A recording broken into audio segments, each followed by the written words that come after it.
आज का वीडियो हमारा रहेगा न्यूटन्स लॉ। ठीक है, हम लोग फोर्स एंड एक्सेलरेशन कर रहे थे। इसमें लास्ट वीडियो में हम लोग फोर्स के बारे में पढ़े। ठीक है, उसके समझे कि फोर्स क्या होता है, कितने टाइप का है, क्लासीफाई किए। और आज जो हम लोग देखेंगे वो Newton's first law of motion. और ऑलमोस्ट हम लोग सब जानते हैं कि न्यूटन्स फर्स्ट लॉ क्या कहता है। फर्स्ट लॉ जो है, आपको सबसे पहले डेफिनेशन लिख लेते हैं। लगभग हम लोग जानते हैं कि अगर कोई बॉडी मूव कर रहा है तो वो मूव ही करता रहेगा। कोई बॉडी अगर रेस्ट में है तो वो रेस्ट में ही रहना चाहता है। ठीक है, तो ये कहता है a body at rest will remain rest.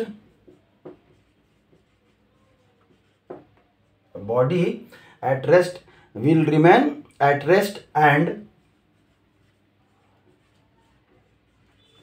a body is in motion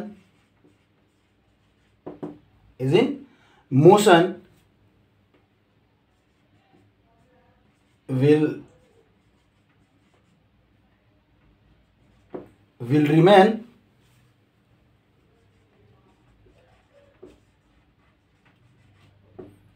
in uniform motion unless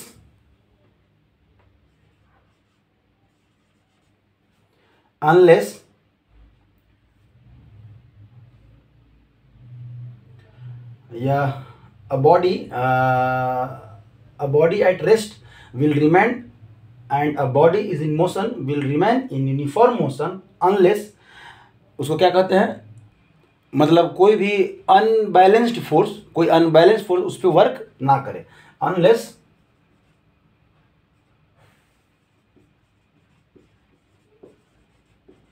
unbalanced force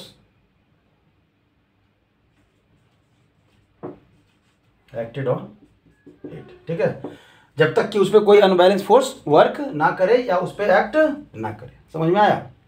मतलब यहाँ से हम लोग कह रहे हैं कि जो बॉडी है ना वो रिमेन, आप कह सकते हैं यहाँ से जो हम लोग कर रहे हैं इसका मीनिंग है, अगर छोटे में लोग समझने की कोशिश कीजिएगा कि जो बॉडी है क्या है, अ बॉडी आप क्या कह सकते हैं, remains unaccelerated. Remains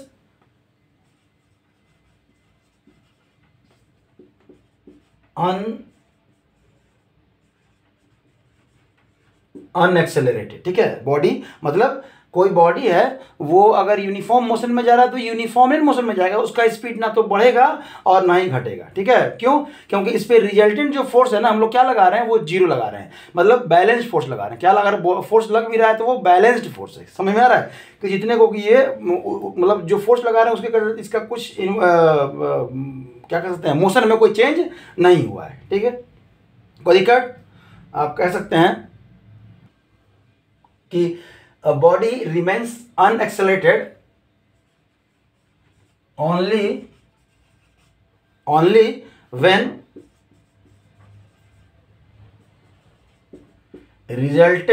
resultant force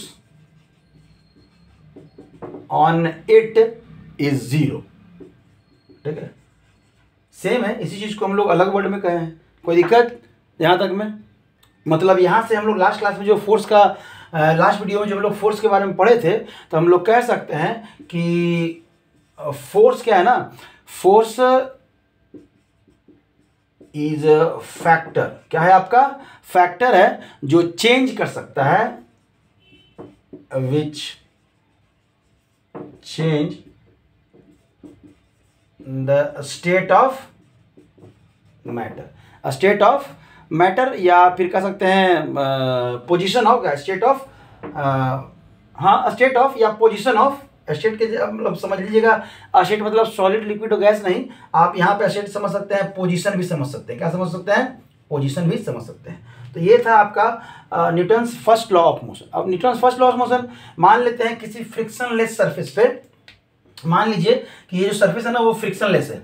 आप एक बॉल को अगर यहाँ पास कर दिए तो वो चलता चला जाएगा जब तक कि आप उसको कोई डायरेक्शन, कोई फोर्स नहीं लगाएं तब तक वो रुकेगा नहीं। समझ में आ गया। जैसे आप समझने के लिए एक समय के लिए समझिए, क्रिकेट तो सबको ही देख रहे होंगे, अभी मैच भी चल रहा है, तो आप देख रहे होंगे कि अगर कोई एक बॉल फेंका, अगर कोई बॉलर बॉल फेंका, अगर बैट्समैन उसको टच ना करे तो वो सीधा निकल जाएगा ना, मतलब वो चेंज नहीं करना चाहेगा, अपना डायरेक्शन चेंज नहीं करना चाहेगा। डायरेक्शन तभी चेंज करता है जब उस पर बैट्समैन या क्या लगे, अपना बैट उस पर लगाए, पंच करे जिस भी डायरेक्शन में, उस तरह से वो चेंज होता है। नहीं तो समझने के लिए ऑलरेडी वो रुक जाएगा, आगे जाके रुक जाएगा, वो फ्रिक्शन लेक सरफेस पे तो है नहीं, फील्ड है, मिट्टी है, वहाँ तो फ्रिक्शन तो चरम सीमा पे रहता है। तो कहने का मतलब वहाँ पे फ्रिक्शन है, बॉल रुक जाएगा। लेकिन एक तरह समझने के लिए, अगर बॉलर बॉल फेंका है, वो बॉल जो है ना मोशन में है, तो वो अगर बिना कोई ऑब्स्टेकल उसमें ना आए तो वो चेंज होगा नहीं होगा। ठीक है, चलिए यहाँ तक में तो कोई दिक्कत नहीं। देखिए न्यूटन्स लॉ ऑफ मोशन का चर्चा करें और इनर्शिया के बारे में नहीं करें तो फिर ये तो गड़बड़ हो जाएगा। इनर्शिया मतलब क्या, समझिएगा, किसी बॉडी में, जैसे मान लेते हैं ये बॉडी है और हम अभी बोले कि ये अगर रेस्ट में है, मतलब अगर ये रेस्ट में है तो रेस्ट में ही रहना चाहता है, लेकिन हम इस पर क्या लगा रहे हैं, फोर्स लगा रहे हैं। ठीक है, मान लेते हैं कि ये 20 न्यूटन का फोर्स लगाए ना, तब ये मूव करेगा। सपोज हम इस पर कितना लगाए, 5 न्यूटन का लगाए, मूव करेगा नहीं करेगा। हम और कितना ऐड कर दिए, 5 न्यूटन और ऐड कर दिए, मूव करेगा नहीं कर देगा। हम और कितना प्लस कर दिए, मतलब 15 न्यूटन का लगा रहे, मूव करेगा नहीं करेगा। हम कितना लगाए, 5 और लगा दिए, अब 20 हो गया। मतलब अब वो इस कंडीशन में आ गया है कि जस्ट अब यहाँ से अगर 1 न्यूटन का भी फोर्स हम अगर एक्स्ट्रा देते हैं तो वो क्या कर जाएगा, मूव कर जाएगा। क्या कर जाएगा, मूव कर जाएगा। अब देखिए ये 1 न्यूटन का फोर्स लगाने से पहले तक, 1 न्यूटन का फोर्स लगाने से पहले तक जिस प्रॉपर्टी के कारण ये अपने आप को रोके हुए था, मतलब ये रेस्ट में था तो रेस्ट में रहना चाह रहा था, जिस प्रॉपर्टी के कारण, उसी को हम लोग क्या बोलते हैं, इनर्शिया बोलते हैं। मतलब ये जो प्रॉपर्टी है वो ये कहता है कि कोई भी बॉडी जिस स्टेट में है और वो अपने स्टेट को चेंज नहीं करना चाहता है, जिस फोर्स से या जिस प्रॉपर्टी से वो अपने आप को बचा के रखता है चेंज से, उसी को हम लोग क्या कहते हैं, इनर्शिया कहते हैं। ठीक है, उसी को हम लोग क्या कहते हैं, इनर्शिया कहते हैं। तो डेफिनेशन दे देंगे कि इनर्शिया इज द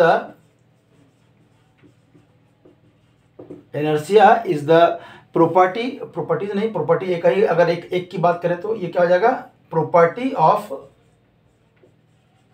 मैटर। ठीक है, जो भी हो, मैटर या बॉडी कह लीजिए, यहाँ पे बॉडी कह लीजिए और ऑब्जेक्ट कह लीजिए, बॉडी कह लीजिए या ऑब्जेक्ट कह लीजिए, दोनों बात बराबर है। समझ में आ रहा है। बॉडी ड्यू टू विच क्या होता है, due to which it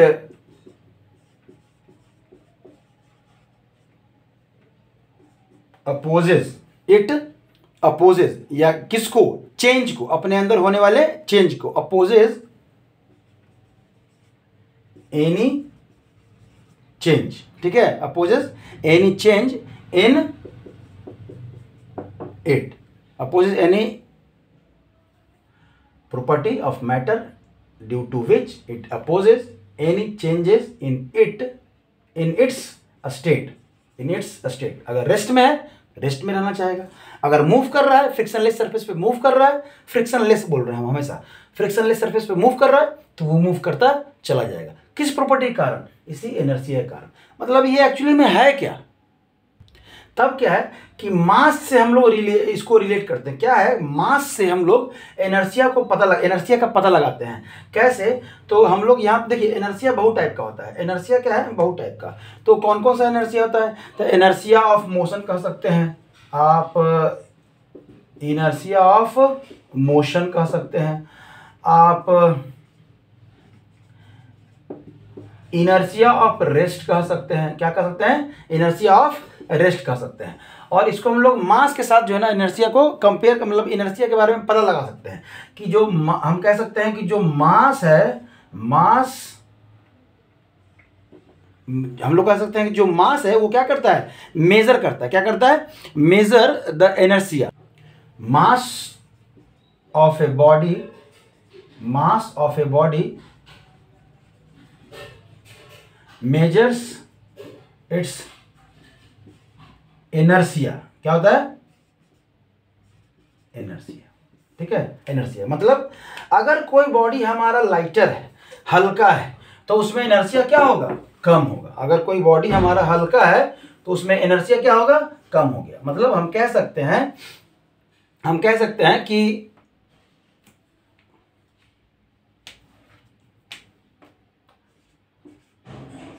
heavier body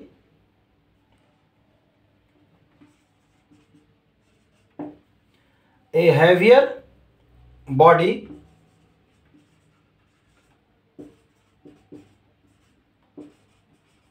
more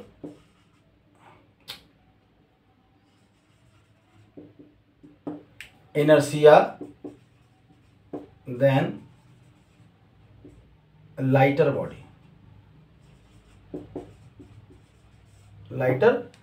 ठीक है। जो बॉडी आपका क्या है, हल्का है, समझ में आ रहा है, जो बॉडी आपका हल्का है,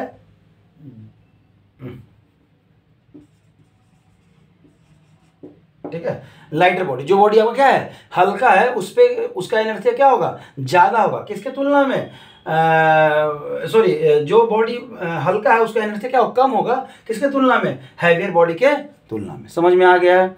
larger the energy of the body, आप कह सकते हैं उसका उसके उल्टे है, मतलब आप उल्टा करके कह सकते हैं कि जिस बॉडी का एनर्जी क्या है, लार्जर है, कह सकते हैं कि larger the inertia of body, ठीक है, larger the inertia of body, mass will be more, mass will be more, ठीक है, या कह सकते हैं more will be the mass, comma more the mass. समझ में आया, कोई दिक्कत? ये इनर्शिया है, इसके बारे में समझाने की कोशिश कर रहे हैं। ऑलमोस्ट ये हम लोग बहुत सारा हम लोग ये कर सकते हैं कि ऐसा नहीं होता है, कार्ड ऐसा करके कार्ड रख दिए और ऐसा खींच लेते हैं, या ऐसे करके समझ लेते हैं। अभी तो जुगाड़ रख लेके बैठे नहीं है, आपके अगले वीडियो में जब भी रहेगा ना, तो इनर्शिया का जो है ना, हम कुछ जुगाड़ रखेंगे कि इनर्शिया के कारण बॉडी जो है ना, वो मूव नहीं करना चाहता है अपने आप को, क्या करना चाहता है, मूव नहीं करना चाहता है, वो अपने रेस्ट में रखना चाहता है। इसका बहुत सारा है एग्जाम्पल, हम लोग इसको प्रैक्टिकली भी करके देखेंगे, ठीक है। तब है आपका Newton second law of motion. Second law of motion क्या बोलता है, पहले लिख लेते हैं।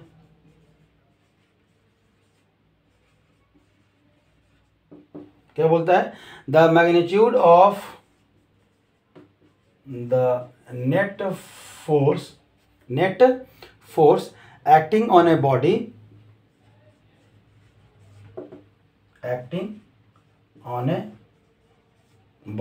acting on a body is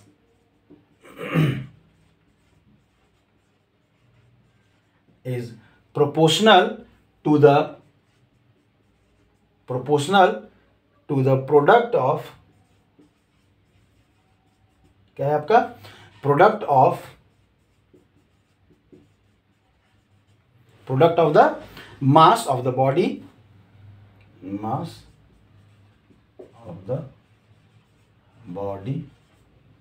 and its acceleration,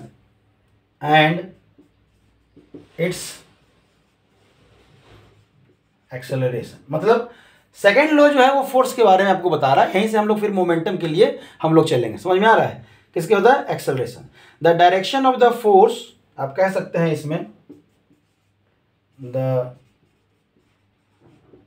direction of the force, मतलब आपका फोर्स का जो डायरेक्शन है वो क्या रहेगा, same as the direction of acceleration, same as the direction of acceleration. समझ में आया, ये है आपका, बता रहा है कि डायरेक्टली प्रोपोर्शनल है आपका, ठीक है, किसके, मास और प्रोडक्ट के, एक्सेलरेशन के प्रोडक्ट के बराबर। मतलब हम लोग कह सकते हैं कि F जो है वो directly proportional to M and F जो है वो डायरेक्टली प्रोपोर्शनल टू A। इन दोनों को अगर मिला दें तो F directly proportional to M into A, यही बोल रहे हैं। और यहीं से आपका जो फॉर्मूला है वो आएगा F equal to K into क्या होता है, MA, K इंटू क्या होता है, MA। अब समझिएगा, वेयर, ठीक है, आपका कह सकते हैं F क्या है आपका, एक्सटर्नल फोर्स, क्या है, एक्सटर्नल फोर्स जो बॉडी पे लगा रहे हैं। M क्या है आपका, मास ऑफ बॉडी। या बाद में जिसको हम लोग इनर्शिया कह रहे हैं। ए क्या है, एक्सेलरेशन, और के क्या है आपका, तो वो है कांस्टेंट। ये क्या है, कांस्टेंट। अब कहेंगे सर अब फार्मूला तो हम लोग देखे हैं कि F equal to m a देखे हैं। अरे वो फार्मूला जो है ना, वो फार्मूला हम लोग लाए हैं, और वो मतलब कब यूज करते हैं कि जब हम लोग 1 kg का मास ले और उसका एक्सेलरेशन कितना हो, 1 हो। उसका एक्सेलरेशन कितना हो, 1 हो, ठीक है। तो हम लोग कहते हैं कि कितना न्यूटन का फोर्स लगा, 1 न्यूटन का फोर्स लगा। तो एक वैल्यू इसका रखेंगे, एक इसका रखेंगे, इसका कितना आएगा, 1 आएगा। तो वहां से के का वैल्यू कितना होता है, 1 हो जाता है। मतलब 1 न्यूटन का फोर्स अगर 1 kg के मास पे लगाया जाए और जब उसका एक्सेलरेशन 1 हो जाए, 1 मीटर पर सेकंड स्क्वायर हो जाए, तो हम कह सकते हैं के का वैल्यू कितना है, 1। तो बाद में हम लोग इसी फॉर्मूले को यूज करते हैं, m इंटू ए। 9th में ज़्यादा दिमाग नहीं लगाना है, कांस्टेंट है। जब देखिए, जब भी प्रोपोर्शनलिटी आपका हटता है ना, तो कोई ना कोई कांस्टेंट आता है, वही एक कांस्टेंट है।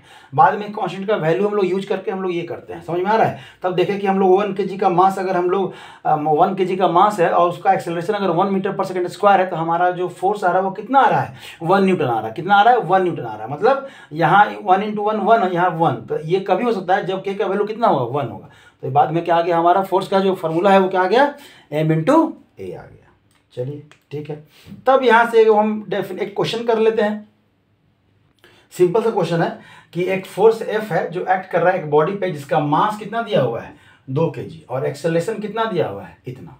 तब क्या हो जाएगा, हम अभी फार्मूला लेके आए हैं, F इक्वल टू हम लोग क्या लिखे हैं, m इंटू ए लिखे हैं। m कितना है हमारा, 2 kg, इंटू आपका ए जो है वो कितना है, हाँ यूनिट का ध्यान रखिएगा, वो मीटर पर सेकंड स्क्वायर में है, तो 2.5। ये कितना हो जाएगा, 5 kg मीटर सेकंड इनवर्स 2। और इसी को हम लोग क्या बोलते हैं, आपका न्यूटन बोलते हैं। इसी को क्या बोलते हैं हम लोग, न्यूटन बोलते हैं। मतलब इसको हम लोग लिख सकते हैं 5 न्यूटन। समझ में आया। नेक्स्ट क्वेश्चन कर लेते हैं। बहुत बड़ा क्वेश्चन हो गया, ध्यान दीजिएगा। क्वेश्चन क्या है आपका कि a force acting on body of mass, एक बॉडी है जिसपे फोर्स लग रहा है, किस पे, 3 kg का। ये कितना है, 3 kg। कितना है, ये लिखा हुआ है आपका 3 kg। एंड एक्सेलरेशन कितना दिया हुआ है, 1.5 मीटर पर second square. Another force acting on a body of mass 2 kg, एक और बॉडी है जिसपे मास कितना है, 2 kg का, और उसका एक्सेलरेशन क्या है, 1। ये कितना है, 1 मीटर पर सेकंड इनवर्स, या पर सेकंड इनवर्स नहीं, second inverse 2। Find the ratio of forces. ये जो दो फोर्स है उनका रेशियो निकालना है, ठीक है। तो इसको हम लोग मिटाते हैं। हमारा कह सकते हैं कि F1 अगर हम बात करें तो क्या हो जाएगा हमारा M1 A1। F2 बात करें तो क्या हो जाएगा M2 A2। और इसका वैल्यू दिया हुआ है, कितना दिया हुआ है, 3 दिया हुआ है और 1.5 दिया हुआ है। 3 दिया हुआ है, 1.5 दिया हुआ है, और इसका वैल्यू दिया हुआ है 2 दिया हुआ है और 1 दिया हुआ है। तो ये जो हो जाएगा 4.5 न्यूटन, और ये जो हो जाएगा कितना हो जाएगा, 2 न्यूटन। अगर हम F1 बटा F2 करें तब कितना हो जाएगा, 4.5 बटा 2। मतलब ये 4.5 बटा इतना कह सकते हैं। तो आप कह सकते हैं कि अगर 2 से कट गया तो 2 2 जा 4, और 2 2 जा 4, और 2 5 जा, अपन क्या हो जाएगा 10। मतलब 2.25 ये रेशियो आएगा अपॉन 1।